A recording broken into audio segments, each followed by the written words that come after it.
É isso. Isso é One Piece. You know where to find me. I didn't. Thought I was headed back to the house. Isso também. Depois de ver o último episódio do live action de One Piece, eu senti uma sensação estranha. Eu estava satisfeito e profundamente insatisfeito ao mesmo tempo. Uma mistura de admiração pelo trabalho e frustração pelo potencial desperdiçado. One Piece é uma das melhores adaptações de anime live action que eu já vi na vida, mas, ao mesmo tempo, perdeu a oportunidade de se tornar um show lendário e inesquecível, por cometer certos erros que eram muito fáceis de evitar. O que eu tô querendo dizer é que a série é boa, muito boa, especialmente considerando minhas expectativas. Eu esperava mais um lixo desse nível aqui. Mas, felizmente, recebemos um produto de alta qualidade. Então, de onde é que tá vindo essa insatisfação? A função desse vídeo é eu tentar te explicar isso. Seja bem-vindo. Quero deixar bem claro que a série ficou, no geral, boa, mas eu não me contento com algo que é bom, mas que eu sei que poderia ser muito melhor. Porque eu sou chato pra caralho e exigente? Um pouquinho, eu confesso. Dar uma xingada nos debilóides de Hollywood, que pegam as coisas que eu amo e as destroem, é terapêutico. Não vou mentir. Mas tem uma outra coisa que é muito mais importante. O quanto eu acredito no potencial infinito e transformador de toda forma de arte, especialmente storytelling. Quero contribuir da melhor forma que eu posso, com críticas construtivas, para chegarmos o mais perto possível desse potencial. Só que meu canal não existe para os já estabelecidos escritores de Hollywood e outras indústrias. Até porque eles certamente não vão ver esse vídeo. Ele existe para você. Sim, você que está me assistindo agora. Se eu conseguir te entreter e te divertir por alguns minutos, já tá ótimo.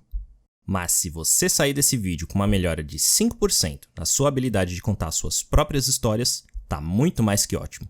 E se a expansão do seu entendimento sobre estruturas narrativas, temas e técnicas enriquecer sua mente e sua vida como um todo, até porque esse é um dos objetivos de contar uma história, aí, meus amigos, é satisfação, aspira. Eu não pretendo nem bajular as coisas que eu gosto, nem odiar gratuitamente as coisas que eu não gosto. Claro, eu tenho meu viés, como qualquer outra pessoa, mas meu objetivo é estudar a arte do storytelling e tentar entender, junto com vocês, por que é que algumas coisas funcionam e outras não. O que será que separa a obra-prima do lixo, o joio do trigo? Se você tem interesse nas diversas técnicas cultivadas por séculos, que talvez expliquem o porquê de certas obras serem imortalizadas mesmo depois de 500 anos, enquanto outras caem no esquecimento em uma semana ou duas, seja muito bem-vindo e se inscreve aí, que eu tenho muitas análises cozinhando. Capítulo 1. Atuação. Antes de começar a falar sobre o enredo e a narrativa, preciso mencionar o quão acertadas foram a maioria das escolhas dos atores. Em especial, o Inaki Godoy, a Emily Rudd e o Alexander Maniatis, que são basicamente o Luffy, a Nami e o Kuro teleportados para o mundo real. Esses 3 atores em específico deveriam receber pelo menos um prêmio por brilhante atuação. Se Hollywood fosse um lugar justo, que recompensa talento e esforço, né? A grande maioria dos outros atores também são excelentes, não me entendam mal, mas esses 3 são simplesmente perfeitos. E cada cena deles foi atuada com basicamente 100% de efetividade. O Taz Skylar merece uma menção especial também, porque quando eu vi a cara de cosplay do Eminem do maluco, a primeira coisa que eu pensei foi: que o verdadeiro Slim Shady, por favor, se levante. Tá, eu pensei isso, mas não foi só isso. Por que diabos ele é o Sanji e não o Enel? É o que eu de fato pensei. Mas, depois de ver a dedicação e o esforço do ator em treinar pesado para fazer suas próprias acrobacias e performar artes marciais, e depois de ver a parte mais emocional da atuação dele na série, eu mudei de ideia. Ele simplesmente me convenceu com pura habilidade. Excelente. Eu não vou comentar sobre todos os atores para esse vídeo não ter umas 3 horas de duração, mas basicamente, quem eu não citar diretamente é porque, na minha opinião, fez um bom trabalho e eu não tenho o que comentar. Em contrapartida, tiveram alguns atores que eu achei meio fraquinhos. Particularmente os do Luffy, da Kuina e do Zoro criança.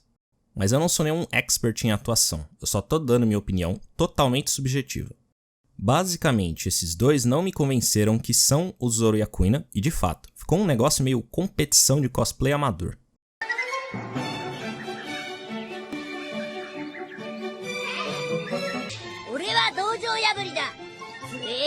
出てこい。俺と勝負しろ。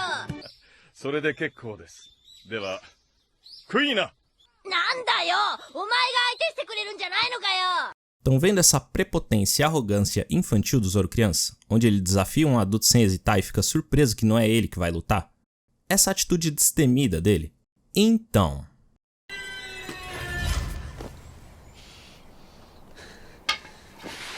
Next!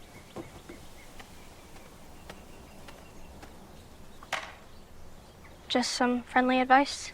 We're not friends, Kuina. Now I need advice from you. I'm gonna surpass you.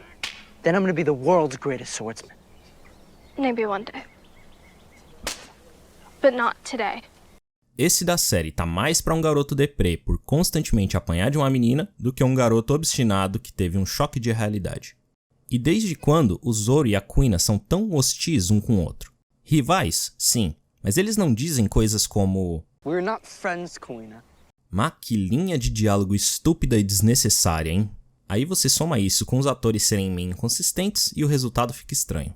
Como eu disse antes, eu não sei te explicar os motivos técnicos para eu achar os atores insuficientes. É só algo instintivo que me diz: esses dois não são o Zoro e a Kuina. Nem de longe. Não tô nem dizendo que eles são ruins enquanto atores no geral, mas sim que a escolha de elenco talvez tenha sido incorreta, e o script os prejudica ainda mais. Agora, no caso do Luffy, é mais porque o original tem uma personalidade tão forte e distinta que eu nem sei se existe um ator que consegue fazer jus ao personagem. Eu também pensei, esse não é o Luffy, quando eu vi a performance do ator, mas não foi bem o ator o problema. Todo o comportamento do personagem me passou uma sensação de não familiaridade. Tão incompatível que eu não consegui imaginar que esse garoto, quando cresce, vira esse cara. A personalidade dos dois não tem nada a ver. Em contraste, o ator mirim do Sanji, por exemplo, de fato emulou o Sanji jovem perfeitamente. O Christian Convery chegou muito perto da Emily e do Inaki. Em alguns momentos me fez acreditar que eu estava olhando para o Sanji de verdade. Minha conclusão é que 90% do elenco ficou excelente ou quase perfeito. Muito melhor do que eu esperava. Mas se eu dissesse que acertaram 100%, estaria mentindo. Capítulo 2. Combate e ação.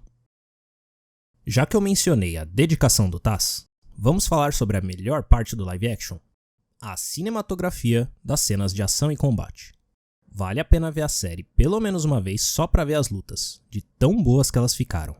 Peso dos ataques, movimentação, ângulos, quase tudo ficou muito foda.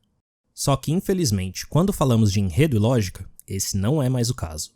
Quando o combate envolve algum tipo de poder ou capacidade sobre-humana, os roteiristas se tornam hiper inconsistentes e fazem bagunça. Temos também um problema onde os efeitos especiais dos poderes são bons, mas talvez por falta de orçamento, são muito pouco utilizados. A luta contra o Capitão Kuro, por exemplo, foi uma gigantesca oportunidade perdida. Se o efeito dele sumindo de tão rápido que se move ficou tão foda, e se o ator é tão impressionante, e somado a tudo isso o cenário ainda ajuda, por que não fazer pelo menos, sei lá, uns 20 segundos de troca de golpe em alta velocidade? Imaginem que foda que seria o Luffy dar um soco, o cara sumir e aparecer atrás dele, dar uns golpes, o Luffy ser forçado a desviar contra-atacar, ele sumir de novo, etc, etc. Tipo que nem no anime, não tô falando pra copiar tudo. Eu só queria tipo uns 15 segundos da famosa trocação de golpe em alta velocidade que é clássica de anime. E claramente dava pra ter sido feito. Esse negócio teve o orçamento mais alto do que o de Game of Thrones. Grana não é desculpa.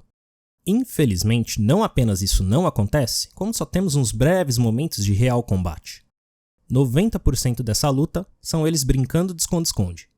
Não me entendam mal, como eu disse antes, é tudo muito bem coreografado e tudo mais. Mas cadê os poderes? Se eu quiser ver artes marciais entre humanos normais, sem habilidades sobrenaturais nem nada, eu vou assistir John Wick, não One Piece. Em One Piece eu espero poderes, super velocidade, super força, golpes extremamente destrutivos e etc. Pior que no fim, basicamente um golpe resolve a luta inteira. Eu achei meio anticlimático. E tem uma coisa mais importante. Observem essa cena e me digam. Faz sentido, nessa situação, os dois personagens não usarem suas habilidades? Tipo essa e essa? Por que é que eles estão se movendo tão rapidamente quanto eu tentando matar um mosquito na vida real? Série, você não pode estabelecer que certos personagens possuem determinadas capacidades e depois sem nenhum motivo plausível, forçá-los a não usarem elas. Whatever. Quando vemos o Kuro teleportar pela primeira vez, isso é basicamente a série nos fazendo uma promessa. Então, vendo esse efeito badass de movimento rápido, se prepara que uma luta muito foda, onde ele vai ser usado várias vezes, tá a caminho. E no final a gente não recebe nem metade do prometido. Ué, Egg, como assim a série prometeu? A série não prometeu nada, é você que tá falando. Em narrativa, mostrar determinado poder ou capacidade é uma promessa. É o equivalente a, por exemplo, você mostrar que um detetive tem uma arma guardada no tornozelo escondida. E aí lá pra frente, essa arma vai ser usada para solucionar um problema ou para defender a vida dele.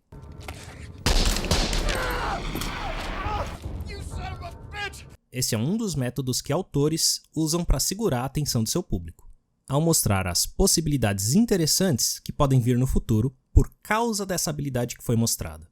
Por exemplo, em A Sociedade do Anel, quando Bilbo coloca o anel e fica invisível em sua festa de aniversário, isso é o filme te prometendo que essa invisibilidade vai ser usada de novo para alguma coisa, prometendo que o anel pode causar conflitos, problemas ou talvez ser a solução para um eventual obstáculo futuro. É uma técnica simples, porém muito eficiente quando usada corretamente. Eu não estou argumentando que todas as lutas com poderes ficaram uma bosta nem nada. É que poderia ter sido lendário. Eu estou mais lamentando o potencial desperdiçado do que reclamando. E eles são capazes de fazer isso, já que a cena do Mihawk detonando os piratas do Krieg ficou praticamente perfeita. E certamente foi muito mais cara de filmar. Aliás, holy fuck, cada cena que o Mihawk aparece, ele transforma a série. Você vê ele e o nível de hype é multiplicado instantaneamente. E o ator do Mihawk também é muito bom. Eu só não achei que ele tá no nível do trio Luffy, Nami e Kuro. Tem alguma coisa sobre os maneirismos e a personalidade dele que pra mim ficou insuficiente. Sei lá, só uma impressão que eu tive. Mihawk tem basicamente o mesmo problema do Zoro. Ele é excessivamente estoico. O Olhos de Falcão é perfeitamente capaz de rir, de gritar pro Zoro um dia superá-lo, de mostrar alguma emoção. Na série, os dois são permanentemente sérios, e mais frios do que o Alasca no inverno. E provavelmente nem é culpa dos atores, mas da direção. Enfim, nas lutas, o Mihawk simplesmente brilha. Cada movimento, ataque, defesa, estratégia, a forma relaxada e confiante dele aniquilando os piratas do Krieg sem esforço, a gloriosa cena onde ele corta o navio, tudo perfeito. Eles só esqueceram de fazer isso quando foi a vez do Kuro, infelizmente. Capítulo 3. Essência do Espírito. You know where to find me. I didn't. Thought I was headed back to the house. Se o live action não tivesse pelo menos um momento do Zoro perdido, eu teria ficado profundamente desapontado. Damn, their biggest, baddest cannons at us. But I wasn't scared. Being that I'm the best shot in the East Blue, so I fired at him. Boom, boom, boom. Down goes the yard. Marie's dead in the water. All thanks to the great Captain Usopp. O Sop pegando crédito pelo feito dos outros e se declarando capitão e exagerando a história? Excelente. Não mudaram nem os caramujos telepatas que servem como telefone. Reis do Mar também continuam na história. Absolutamente brilhante. O que eu quero dizer com tudo isso é que meu maior medo em relação ao live action ser feito era ele fundamentalmente perder a essência do original. O que torna One Piece, One Piece. Eu tinha certeza que coisas como Dendemushi, as roupas e os designs estranhos, e às vezes até ridículos da obra, os temas centrais da história, tudo isso ia ser removido ou severamente alterado por Hollywood, que literalmente fez isso múltiplas vezes, toda vez que tentou um live action. Cowboy Bebop, por exemplo, perdeu ou ignorou metade de seus temas centrais. Talvez um dia eu faça um vídeo sobre isso. Death Note pulou toda a demonstração do raciocínio de cada personagem e eles simplesmente sabiam coisas por mágica. E ainda por cima fez quase todos eles serem completamente imbecis, porque senão o enredo não avançava. Dragon Ball Evolution? É Dragon Ball Evolution. Acho que eu não preciso falar mais nada, né? One Piece é bem sucedido porque foi no caminho oposto. O live action absolutamente arrebentou todos os outros live actions já feitos. E o principal motivo desse sucesso estrondoso é esse. Seu espírito foi mantido. O material de origem foi respeitado, todo o seu núcleo temático e estilístico foi mantido. O coração da obra está praticamente intacto no live action. A série não teve medo de manter os 2 cocôzinhos que enfeitam a roupa do Capitão Kuro, por exemplo. Não mudou certos designs considerados, no geral, bem esquisitos, como o da dupla Butch e Shamo, para algo super sério e sombrio com uma desculpa do tipo: piratas não podem ter um design tão bobo, tem que ser mais sério. Sei que parece besteira, mas a verdade é que se você remover os cocôzinhos do terno, ou mudar as roupas esquisitas desses 2 para algo mais, entre aspas, normal, você aí começa o processo de destruir o espírito de One Piece, ao tentar transformá-lo em uma cópia barata de, sei lá, Marvel, por motivos idiotas. É disso que jovem hoje gosta. O tipo de coisa que um executivo que não tem ideia do que ele tá falando acharia. Eles não terem feito isso no live action é o principal motivo de seu sucesso. E isso foi de uma coragem digna de respeito, porque eu consigo sentir o cheiro dos executivos tentando intervir, falando: isso tá muito bobo, dá uma mudada. De fato, eu aposto que a equipe de One Piece sofreu pressão para fazer alterações no tom da obra, para algo mais sério, fácil de digerir para o público geral. Felizmente, para nós que somos fãs, tudo isso foi claramente ignorado ou talvez corrigido pelo próprio Oda, porque nada foi liberado para exibição sem o aval dele. E ele, de fato, fez uma porrada de alterações, obviamente positivas, antes de permitir que a série fosse lançada. E por fim, a coisa mais importante que foi mantida: os temas. O foco filosófico da história em liberdade contra autoritarismo continua bem presente. Aliás, muito bem exemplificado na constante dinâmica entre o Luffy e o Garp. Um que vive de forma fora da lei, mas que por outro lado é exatamente quem ele quer ser, e o outro que vive dentro da lei, mas em compensação é forçado a simplesmente aceitar o inaceitável, como a corrupção do governo que obedece. I signed an oath to protect people, to treat everyone equally under the law. I joined the Marines over 50 years ago. I came in with simple ideals, but I had to adapt. Because the world is not a simple place. The same set of laws do not apply to everyone. The world is not fair. But the Marines are all that are standing between order and anarchy. O Garp sabe que o governo é cheio de corrupção, mas acredita que sem a Marinha, o caos e a destruição causada nas vidas das pessoas comuns seria ainda maior. O conflito entre liberdade desordeira e a servidão ordenada é importantíssimo para One Piece, pois é assim que nós entendemos os pontos de vista distintos dos 2 lados. O do Luffy como um pirata contra o do Garp enquanto marine. O Garp tenta ensinar pro Luffy que um mundo sem ordem colapsa em caos e anarquia. E o Luffy quer mostrar pro Garp que mesmo com um pouco de caos, a liberdade pode ser a resposta para os maiores males autoritários do mundo. Inclusive a destruição que o chefe do Garp, governo mundial, causa. O arco dos 2 é encerrado de forma brilhante no último episódio. No momento que o Garp percebe que, mesmo nomeando a si mesmo como pirata, sendo uma representação da liberdade irrestrita, o Luffy continua sendo uma boa pessoa, o neto que ele sempre amou. Garp entendeu que o Luffy não vai pisar em inocentes em prol de seu sonho. E então, ele permite que o Luffy siga em sua jornada. Do ponto de vista do Garp, o que não pode ser permitido é que seu neto acabe se tornando um monstro no processo de se tornar livre. Algo que provavelmente ele sente que acabou acontecendo com seu filho, mas deixaremos o Dragon de lado nessa análise.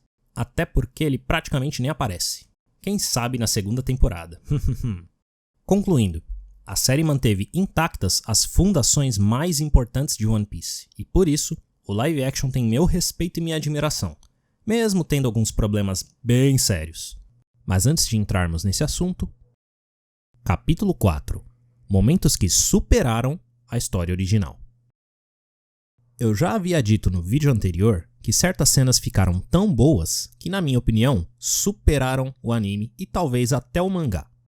A luta dos piratas do Ruivo com os bandidos da montanha, o Yasop sendo um fucking boss usando ricochete para matar um cara, Zoro matando Mr. Seven, a explicação muito mais completa sobre de onde vem a fortuna da Kaia e etc. Se vocês quiserem mais detalhes, dá uma olhada lá no vídeo anterior sobre One Piece, que cobre os 3 primeiros episódios. Agora que eu terminei a série, posso dizer tranquilamente que tem mais uma coisa que, na minha opinião, ficou muito melhor que no original: a mortalidade dos personagens e a tensão narrativa. Uma das coisas que mais me incomoda em One Piece é quando magicamente um personagem sobrevive a algo completamente letal. Tipo, uma fucking bomba nuclear e sem motivo lógico algum. Pior é que o arco do personagem em questão foi brilhantemente concluído. Seu sacrifício e suas ações finais trouxeram grande mudança no mundo e nas vidas das pessoas. Era só terminar o arco com o funeral e estava perfeito. O personagem e seus atos finais teriam sido imortalizados de forma extremamente impactante. Mas não, 5 capítulos depois e o cabra aparece vivo. Sério isso? O maluco é imune a nuke? E não é só com o famoso Pel que rola isso. Mary, Pagaia de Skypiea, pessoal afetado pela arma química do Caesar Clown. Um monte de gente 100% morta volta à vida do nada. Talvez para deixar a história menos pesada? Não pode ser isso. Isso não faria nenhum sentido, considerando que em flashbacks o Oda é absolutamente brutal e cruel. Tem até genocídio na história. Quantos minutos, talvez horas, esse povo passou petrificado pela arma química Shinokuni? A arma não tem só a função de paralisar e petrificar, ela também contém veneno letal. E mesmo se não tivesse, como que esse povo estava respirando esse tempo todo? Enfim, meu ponto é que, no geral, o Oda tem uma puta dó de matar personagem. Até aqueles que, obviamente, deveriam ter morrido. Essa, pra mim, é a maior fraqueza da história original de One Piece. Felizmente, a série se sobressaiu muito nesse quesito. Por exemplo, no live action, o Mary de fato morre, o que pra mim é uma ótima decisão. Não é porque eu odeio esse personagem nem nada, não tem nada a ver com isso. Mas porque a morte do Mary torna não apenas o Kuro, mas piratas em geral muito mais cruéis e impiedosos de verdade. Isso tem um forte impacto na tensão narrativa e, por tabela, melhora em muito o senso de perigo e consequências do mundo de One Piece. Capítulo 5. Críticas. Tá na hora de falarmos sobre o elefante no canto da sala. O principal problema de One Piece Live Action. Poderes e habilidades absurdamente inconsistentes. Exemplo número 1. Zoro tanca cair de cabeça num poço bem fundo. Zoro tanca um golpe de espada de um cara que partiu um navio no meio, mas aí, uma garrafada na cabeça ele desmaia. O motivo disso? Porque os roteiristas queriam chegar na cena onde eles intercalam ele subindo o poço com pedaços de flashback, o que eu concordo que ficou muito bom, mas a forma de chegar na cena em questão acabou ficando absurda e ilógica. O nome disso é escrever invertido, um fenômeno narrativo muito bem estudado. É quando você pensa numa cena muito da hora e você quer chegar nela de qualquer jeito. E aí, acaba produzindo coisas que não fazem sentido só para chegar na tal cena. Fica aí a dica. Esse é um clássico exemplo do que não fazer na sua história. Exemplo número 2. Luffy é imune a ataques contusos. Isso é bem estabelecido no episódio 1. Até mesmo um tiro para ele não é nada. Só que aí, os roteiristas esquecem disso e ele leva chute, soco, golpes não cortantes e eles machucam, atordoam e claramente dão dano. Ué, a clava da Álvida não faz absolutamente nada, mas porrada faz? Exemplo número 3. Em contraste ao Luffy, por algum motivo na série eles estabeleceram o Bug como imune a qualquer ataque, contuso ou cortante. E esse não é o caso no anime, onde o Bug é perfeitamente vulnerável a golpes baseados em impacto. Isso torna o Bug praticamente um Logia, e nem um pistol do Luffy faz efeito. A conclusão lógica assistindo é que eles devem ter mudado as regras na série e a imunidade da fruta do Bug é muito mais forte. Certo? Errado.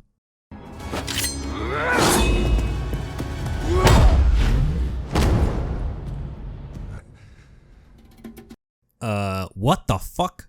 Bug tem imunidade ou não, caralho? O cara tanca múltiplos socos do Luffy e o Kurobe vai lá e nocauteia ele num hit só? One-shotado.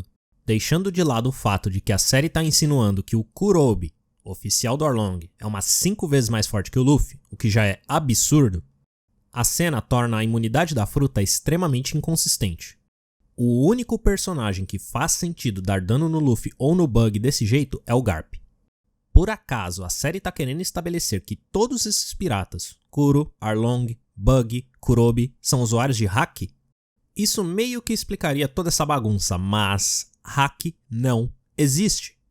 Eu já falei isso no vídeo anterior, mas eu vou repetir. Você não pode usar regras do mangá para explicar fenômenos da série. A própria série tem que explicar e desenvolver seus poderes e regras. Eu tô analisando só a série, e ela por si só não explica nada disso. A impressão que me deu é que pessoas diferentes escreveram episódios diferentes e cada um tem sua própria ideia na cabeça de como esses poderes funcionam. No episódio 1, esses problemas não existem. O Luffy tanca tiro, tanca clava, tudo normal, igual no anime. E aí, do nada, nos episódios seguintes, soco, chute, arremesso começam a machucar ele sem nenhuma explicação.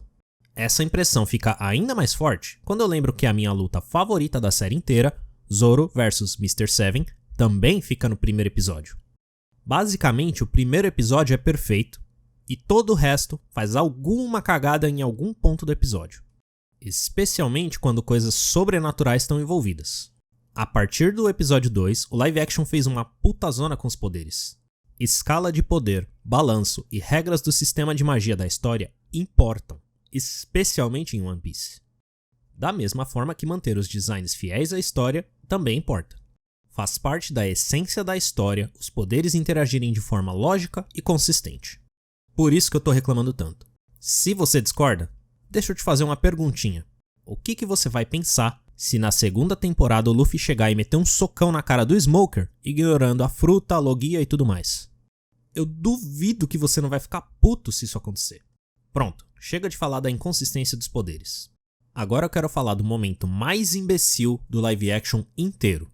Depois que o Zoro desmaia com a garrafada, o que já é estúpido, e é jogado no poço, os inimigos decidem jogar as espadas dele lá também.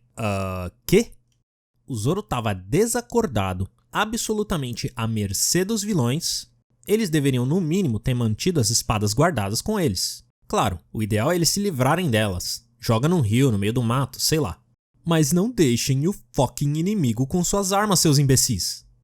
Essa cena é o equivalente a você chegar num hotel com forte esquema de segurança porque, sei lá, o Joe Biden tava hospedado lá. E aí você chega armado até os dentes e o guarda fala: tudo certo, pode entrar, tem perigo não. O Zoro é um inimigo, famoso no East Blue, perigoso, eles sabem disso, mas ainda decidem que deixar as espadas junto com ele não tem problema. Ah, Egg, como você é burro, eles acham que o Zoro já tá morto. Por causa de uma garrafada. E por que é que eles não checaram o pulso dele? Não, você não entendeu. Eles acham que ele vai morrer caindo de cabeça do poço. E isso é motivo pra jogar as espadas lá, por quê? Sei lá, mano, a Wado Otimonde é cara, vende essa porra.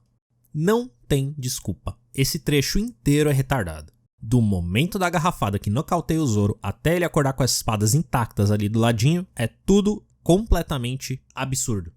Pessoal, quando o vilão perde ponto de QI pro enredo poder avançar, esse é o exemplo mais básico e clássico de algo mal escrito. Me desculpem, mas eu não vou passar pano pra isso. Eu sei.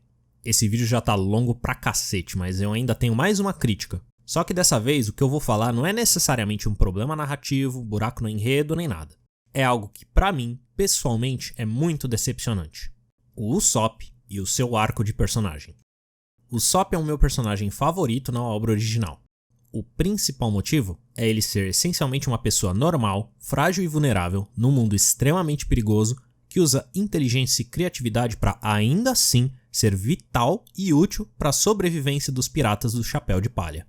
É muito fácil ser corajoso sendo praticamente invulnerável, mas ser corajoso sendo facinho de matar, isso sim é ter fibra. O arco central do Usopp foi basicamente deletado da série. Sério, remove o Usopp da série e basicamente ela acontece igual. A única diferença é que o Zoro ia ter que retalhar um tritão a mais, e não é como se fosse algo difícil pra ele. O ator fez o melhor que podia, tem nada a ver com ele. De novo, o problema é o script e a direção. 80% das cenas que demonstram quão medroso ele realmente é, não existem, e como consequência, você sequer tem a impressão de que o Usopp é fundamentalmente um arquétipo de covardia. A cena onde ele mais demonstra medo é quando o Capitão Kuro tá esfaqueando as paredes tentando atingir os personagens que estão usando uma passagem secreta. Mas o tom da cena inteira é de filme de terror. Todo mundo tá com medo ali, não só o Usopp. E quando chegamos na luta contra o Chu dos piratas do Arlong, ao invés do Usopp fingir que tá morto com ketchup, tendo intenção de nem lutar mais, debater consigo mesmo o que dizer pro bando quando ele voltar, e aí esse momento de fraqueza, ser quebrado quando ele decide lutar, mesmo se cagando de medo, pelo bem da Nami, também não existe. Na série, esse momento é resumido em apenas uma estratégia de combate. O Usopp se finge de morto, explode a garrafa do cara, derrota ele com facilidade. Ele não pondera, não hesita, não se questiona, nada. Se você é um fã do Usopp como eu sou, provavelmente vai ficar bem decepcionado com a falta de foco e tempo de tela que ele tem no live action. Sabe aquele cara que precisa buscar coragem dos confins de seu espírito para fazer o que é certo, mesmo morrendo de medo? Ele não existe.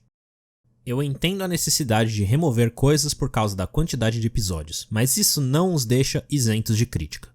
Enfim, concluindo, esse foi um excelente começo, mas existe um enorme potencial escondido que, se identificado, corrigido e bem utilizado, pode tornar o live action de One Piece em uma peça de mídia lendária e inesquecível. Agradeço de coração por cada segundo do seu precioso tempo, que você poderia ter usado em qualquer outra coisa, mas decidiu ver meu vídeo. Se quiser ver mais opiniões de um ovo antropomórfico que se tornou senciente, deixa um like, se inscreve no canal e clica no sininho. Dá uma olhada nos meus outros vídeos também, que talvez você goste. Comentários com suas opiniões sobre o assunto, o vídeo em si, a qualidade da edição, ou até mesmo só para mandar um beijo pra mãe, também são muito bem-vindos. Um grande abraço oval a todos.